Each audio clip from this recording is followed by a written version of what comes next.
नमस्कार दोस्तों अभी आपने हाल ही में एक समाचार सुना होगा वक्फ बोर्ड अधिनियम। वक्फ बिल जो नया बिल आया है वो क्या है। तो नए बिल को समझने के लिए आपको पुराना बिल समझना होगा कि पहले क्या था और अब क्या है।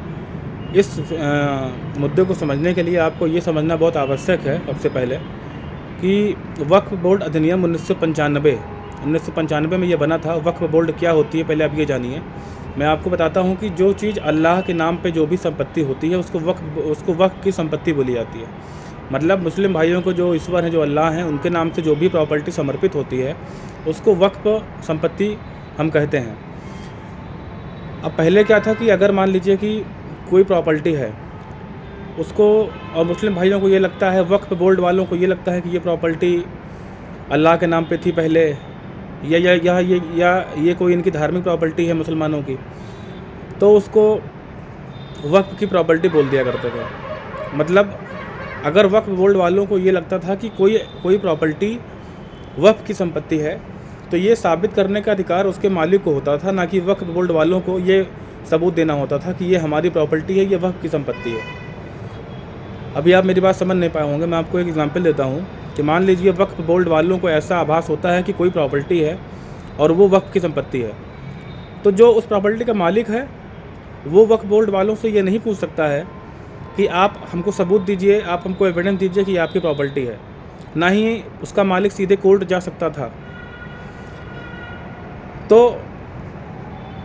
और होता क्या था कि अगर मान लीजिए मालिक को वक्फ बोर्ड वालों ने कहा कि संपत्ति हमारी, हमको दे दीजिए, तो उसको देना ही पड़ता था। और बहुत ज़्यादा अगर उसको कहीं कोर्ट जाना होता था तो ट्रिब्यूनल कोर्ट बनाई गई थी, वहाँ पे जाना होता था। और ट्रिब्यूनल कोर्ट में जो आदेश होता था वही फाइनल होता था। उस आदेश के अपील के खिलाफ उस आदेश के खिलाफ हम अपील में किसी और सुपीरियर कोर्ट में हम नहीं जा सकते थे। मतलब भाइयों मेरी बात को समझने का प्रयास करिएगा कि अगर मान लीजिए वक्फ, पहले क्या था मैं आपको बता रहा हूँ, अगर वक्फ बोर्ड किसी प्रॉपर्टी को देख के ये बोलता था कि ये प्रॉपर्टी वक्फ की है, तो वो प्रॉपर्टी वक्फ की है कि नहीं है ये साबित करने का भार उसके मालिक पे होता था, ना कि वक्फ बोर्ड वालों के पास होता था। मतलब वक्फ ने जहाँ कह दिया वो प्रॉपर्टी उनकी है, फिर उसके खिलाफ आप कुछ कर नहीं सकते थे। अब क्या हो गया है, जो नया बिल पास हुआ है उसमें ये कहा गया है कि अब अगर कोई प्रॉपर्टी है वक्फ की तो वक्फ बोर्ड वाले ही इस बात को प्रमाणित करेंगे कि वह वक्फ की प्रॉपर्टी है। वह कोई सबूत देंगे, कोई एविडेंस देंगे या वही सिद्ध करेंगे।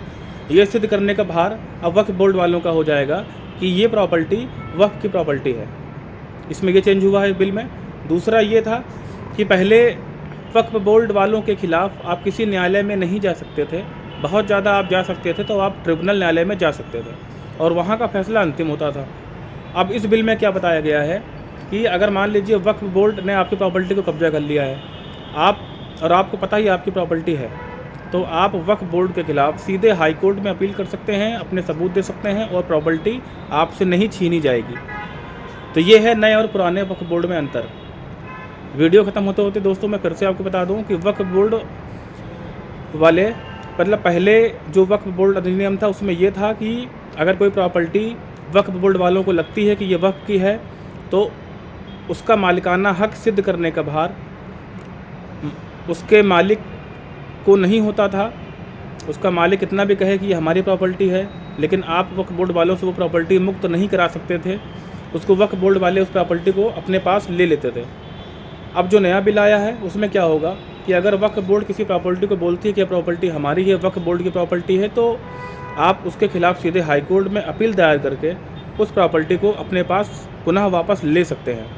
ये अंतर है नए बोर्ड में, नए अधिनियम में और पुराने अधिनियम में। दोस्तों अगर आपको क्लियर नहीं हो पा रही है जानकारी तो आप स्क्रीन पे आ रहे फ़ोन नंबर से मुझे कॉल कर सकते हैं, मैं आपको पूरी सहायता करूँगा। बहुत बहुत धन्यवाद।